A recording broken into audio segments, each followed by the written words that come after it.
Aujourd'hui, il y a 5 pays nordiques: l'Islande, le Danemark, la Suède, la Norvège et la Finlande. Mais le concept du monde nordique va au-delà de ces pays. Il inclut également d'autres régions comme les territoires autonomes des îles Féroé et du Groenland, ainsi que la région autonome d'Åland, ainsi que l'archipel norvégien du Svalbard et la région russe de Carélie, Mourmansk et cette péninsule, dont une partie appartenait autrefois aussi à la Finlande. Pas la péninsule, seulement la région de Carélie. Alors cela m'a fait réfléchir. Et si, au lieu d'avoir seulement ces 5 pays nordiques officiels, nous en avions plus? Et si le Groenland était indépendant, ainsi que le Svalbard, peut-être même les îles Féroé et la Carélie? Essentiellement. Et s'il y avait plus de pays nordiques?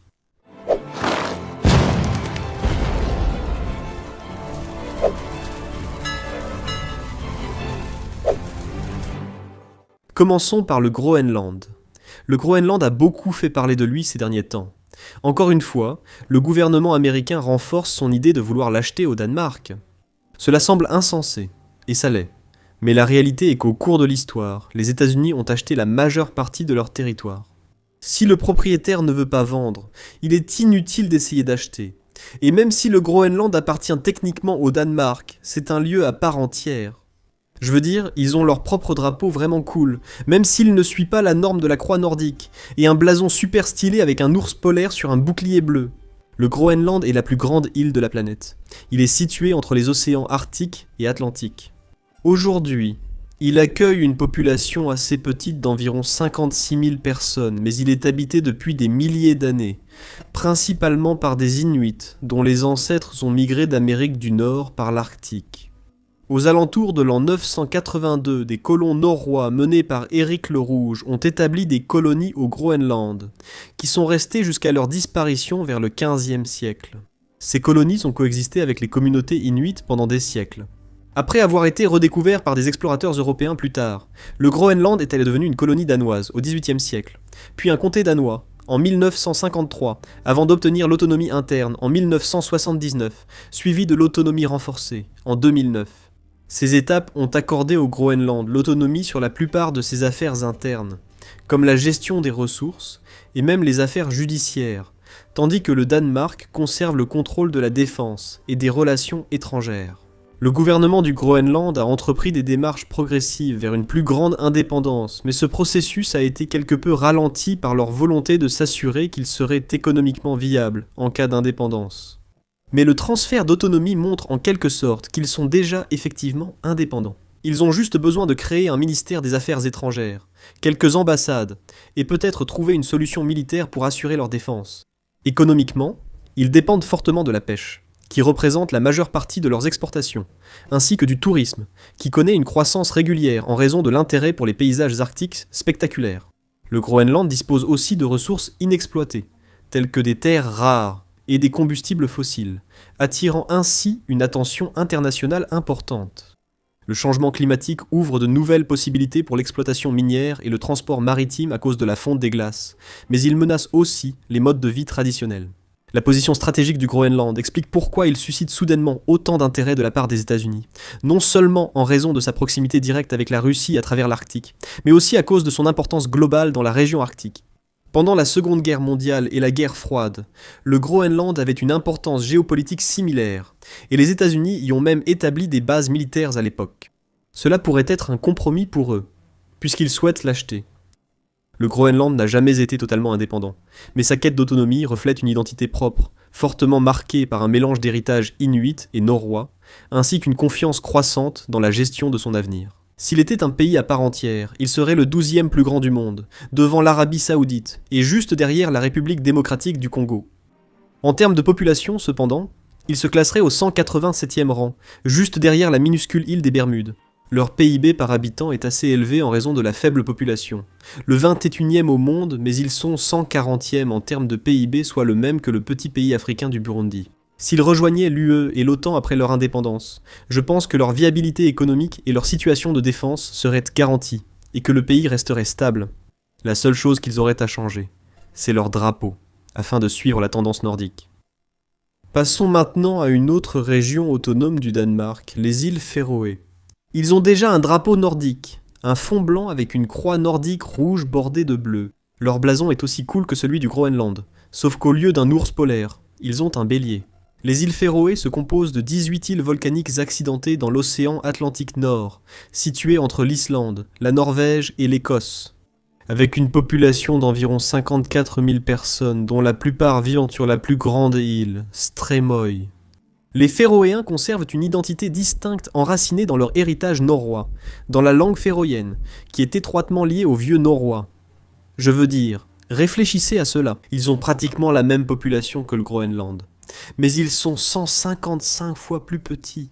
L'histoire de l'île remonte aux premières implantations norroises, au IXe siècle, avec une gouvernance qui est passée de la Norvège au Danemark au fil du temps. Bien que, généralement, la colonisation initiale soit attribuée à des moines irlandais, et à un abbé spécifique nommé Saint Brendan, en l'an 565, donc je suppose que l'Irlande pourrait faire une revendication vraiment audacieuse à ce sujet. La plupart des colonies sérieuses et durables étaient norroises, et, après le traité de Kiel en 1814, elles ont intégré le Danemark. Les îles ont obtenu l'autonomie interne en 1948, établissant une autonomie significative dans les affaires intérieures, y compris le contrôle de l'éducation, de la santé et des infrastructures. La politique étrangère et la défense restent sous la responsabilité du Danemark, tout comme dans le cas du Groenland. Les efforts en faveur d'une plus grande indépendance ont été un sujet récurrent dans la politique féroïenne. Mais là encore, tout comme pour le Groenland, les considérations économiques, y compris la dépendance envers le Danemark, ont en quelque sorte freiné toute discussion sur l'indépendance. L'économie féroïenne est étroitement liée à la pêche et à l'aquaculture, qui représentent plus de 90% des exportations. Ces dernières années, les îles ont diversifié leur économie avec des initiatives dans les énergies renouvelables et le tourisme. Les îles Féroé sont également connues pour leurs pratiques traditionnelles, comme le grain d'adrape, la chasse à la baleine communautaire controversée, qui attire l'attention internationale pour de mauvaises raisons. Mais leur culture contraste avec celle du Groenland, car à ma connaissance, il n'y a pas d'héritage inuit autochtone mêlé. Ils sont purement nordiques. Ce serait le 171e plus petit pays du monde par sa superficie, et le 187e plus petit par sa population. Leur PIB par habitant est à nouveau très élevé en raison de la petite population, se classant au 11e rang mondial. Mais leur PIB tout court serait l'un des plus petits au monde, équivalent à celui de l'Andorre à la 160e place. Bien qu'ils ne disposent pas des ressources stratégiques potentielles du Groenland, ni de sa position stratégique, je pense qu'ils pourraient tout de même prospérer en tant que pays indépendant. Leur réussite est peu probable, mais possible. Les subventions au développement du Danemark pourraient être remplacées par celles de l'Union européenne s'il la rejoignait. Même si le Groenland peut intéresser certains conquérants, sans offenser personne, je doute que quelqu'un veuille conquérir les îles Féroé, donc elles n'ont pas trop à s'inquiéter pour leur défense. Et après ces deux-là, nous passons au cas encore plus improbable qui figure sur notre liste. Commençons par la Carélie. La Carélie est une région de Russie. Elle arbore ce drapeau. Un drapeau horizontal à 3 bandes rouges, bleues et vertes, et c'est techniquement une république constituante de la Fédération de Russie. Elle possède un petit mouvement indépendantiste qui utilise cette version de la croix nordique, un fond sombre sur lequel repose une croix noire bordée de rouge. La Finlande possède également une région appelée Carélie du Nord ici, qui arbore un drapeau super cool avec 2 bras et des épées sous une couronne, ainsi que la Carélie du Sud, qui a un drapeau similaire. En général, la Carélie est une région culturellement et historiquement importante d'Europe du Nord, s'étendant sur ces régions de l'est de la Finlande et du nord-ouest de la Russie. Elle est réputée pour ses lacs, ses forêts et son architecture en bois, servant de carrefour culturel majeur entre les mondes finno-ougriens et slaves. La Carélie finlandaise inclut la Carélie du Nord et du Sud, tandis que la Carélie russe comprend la République de Carélie et l'isthme carélien, disputés lors de conflits entre la Suède, la Russie et la Finlande. Son histoire est surtout liée à la guerre et au changement de frontières, ayant servi de champ de bataille lors de la guerre d'hiver et de la guerre de continuation entre la Finlande et l'Union soviétique. Après la Seconde Guerre mondiale, la Finlande a cédé une grande partie de la Carélie à l'URSS, provoquant le déplacement de centaines de milliers de Caréliens vers d'autres régions du pays. Cette perte reste une question d'importance culturelle et émotionnelle pour de nombreux Finlandais et Caréliens natifs. Avec la création d'une Carélie indépendante, peut-être que ceux qui sont en exil en Finlande pourraient revenir, formant ainsi un véritable État-nation dans le nouveau pays.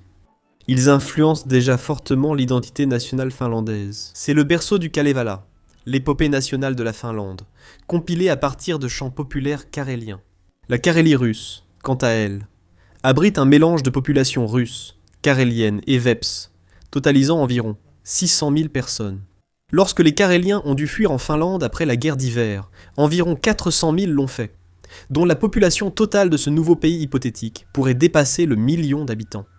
L'économie régionale dépend de la sylviculture, de l'exploitation minière, de l'hydroélectricité et de la beauté naturelle qui attire aussi des touristes. Dans mon pays hypothétique, j'ai aussi ajouté la région de Mourmansk, c'est-à-dire la péninsule de Kola, car elle serait coupée de la Russie dans ce scénario, et il serait donc plus logique qu'elle rejoigne la Carélie.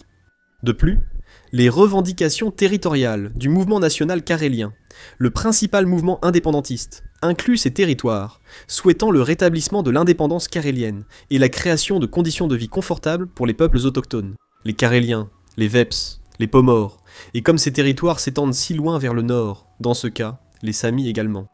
Avec cet ajout, le territoire du nouveau pays dépasserait 317 000 km², ce qui en ferait le 69e plus grand du monde dépassant la Pologne. En incluant Mourmansk et les exilés finlandais, la population serait d'environ 1,2 million d'habitants, l'une des plus petites au monde, derrière des îles comme l'île Maurice. Le PIB par habitant de la République de Carélie en Russie est faible, à 10 000 $. Je pense que leur économie est aussi modeste, mais après l'indépendance et le renforcement des liens avec les pays nordiques et l'Union européenne, leur situation économique s'améliorerait nettement. Et enfin, nous arrivons au dernier de notre liste. Et si vous pensiez que la Carélie était une idée folle, attendez d'entendre celle-ci. Svalbard. Le Svalbard a une règle fascinante héritée de son histoire. Toute personne peut s'y installer, vivre et travailler librement, quelle que soit sa nationalité. Donc, même s'il n'y a pratiquement personne qui y vit, il pourrait accueillir des gens du monde entier et être en quelque sorte un pays pour tous ceux qui sont en exil. Malgré cette règle ouverte, le Svalbard fait partie de la Norvège. C'est un archipel dans l'océan Arctique, situé entre la Norvège continentale et le pôle Nord. Sa superficie est d'environ 60 000 km². Ce serait le 123e plus grand pays derrière la Lettonie, mais devant le Togo. Il comprend 9 îles principales, dont Spitsbergen est la plus grande. La région est gouvernée selon le traité du Svalbard de 1920, qui reconnaît la souveraineté norvégienne, tout en accordant aux citoyens de tous les pays signataires des droits égaux en matière d'activités économiques et de résidence. Ces pays signataires sont au nombre de 48, y compris des pays improbables, comme le Portugal, l'Arabie Saoudite, la Nouvelle-Zélande, la Corée du Nord ou la République dominicaine, qui n'ont pas vraiment de lien avec la région. Le Svalbard compte une petite population diverse d'environ 2500 personnes concentrées à Longyearbyen, la capitale. Historiquement, ce lieu fut un centre de chasse à la baleine au XVIIe et XVIIIe siècle, avant de devenir important pour l'extraction du charbon. Avec la baisse de l'exploitation minière, l'économie se tourne vers le tourisme, la recherche scientifique et les opérations satellitaires. Les visiteurs sont attirés par un environnement arctique unique. Il se caractérise par des glaciers, des fjords, des ours polaires et les aurores boréales. Oh, et la réserve mondiale de semences se trouve près de la ville. C'est un dépôt vital qui protège la diversité des cultures du monde, et je crois qu'ils ont un échantillon de chaque graine existante. Géopolitiquement, leur position stratégique dans l'Arctique a renforcé son importance dans les relations internationales. Malgré sa taille modeste, elle joue un rôle clé dans les discussions mondiales sur l'Arctique. Si elle devenait indépendante, elle aurait très probablement beaucoup de mal à être autosuffisante, mais commencer avec une population très faible pourrait jouer en sa faveur. Ce serait alors le plus petit pays du monde par population, juste devant le Vatican, et il n'y aurait pas d'argent pour payer quoi que ce soit. Mais avec seulement 2000 habitants, peu d'infrastructures ou de services sont nécessaires. Il pourrait donc peut-être avoir les moyens de soutenir les habitants actuels, puis monter progressivement en puissance à mesure que la population augmenterait. En misant sur le tourisme et sa position stratégique dans l'Arctique pour les nouvelles routes maritimes, par exemple. Elle n'a pas de drapeau officiel, seulement quelques propositions, comme celui de 1930 qui est super cool et qui rappelle presque la Bavière, ou ce champ bleu clair avec la croix nordique norvégienne. Et donc, dans ce scénario, le nombre de pays nordiques passerait de seulement 5 à 9. Mais j'aurais tort de terminer cette vidéo sans mentionner un potentiel 10e pays nordique, qui prendrait en fait un peu de territoire, non seulement aux pays existants, mais aussi à l'un de ces pays hypothétiques. Et ce serait un pays souverain sami. Le peuple sami est un groupe autochtone qui habite la Sapmi, Une région culturelle couvrant le nord de la Norvège, de la Suède, de la Finlande, ainsi que la Carélie. La gouvernance sami comprend déjà des parlements distincts en Norvège, en Suède et en Finlande. Un État sami nordique indépendant pourrait englober tout cela, en répondant potentiellement aux questions de préservation culturelle, d'autodétermination, ainsi qu'aux droits sur les ressources, qui posent actuellement problème. Un pays potentiel pourrait être très petit, limité au nord et à leur zone de vie actuelle, ou bien plus vaste et inclure tout leur territoire historique. Historiquement, il n'existe pas de mouvement très fort en faveur de l'établissement d'un véritable État sapmi indépendant. Mais dans ce scénario hypothétique, je pense que c'est une chose intéressante à considérer, en plus des 4 autres. Il est difficile d'estimer le nombre d'habitants et la nature de leur économie, mais ils auraient probablement plus de difficultés que le Svalbard. Cependant, leur drapeau, très original, se distingue de la croix nordique comme celui du Groenland. Leur drapeau est un bicolore centré à gauche, rouge et bleu, avec 2 bandes verticales vertes et jaunes, le long de la bordure, entre le rouge et le bleu. Et autour, il y a aussi un cercle avec les couleurs inversées. Ce seraient donc 4 ou 5 pays nordiques en plus. Qu'en pensez-vous? Pensez-vous que l'un d'eux puisse devenir indépendant? Souhaitez-vous que cela arrive? Dites-le moi en commentaire. Merci d'avoir regardé. Regardez mes autres vidéos et abonnez-vous pour ne pas manquer les prochaines. A bientôt pour plus de culture générale.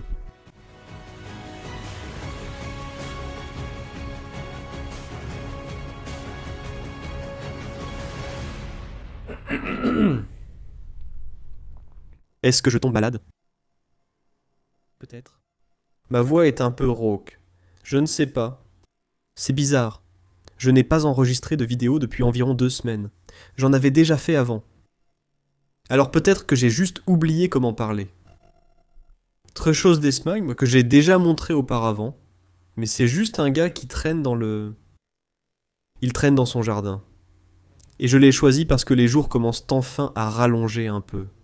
Donc on a tous une raison de vivre à nouveau parce qu'il ne fait pas sombre tout le temps. Voilà.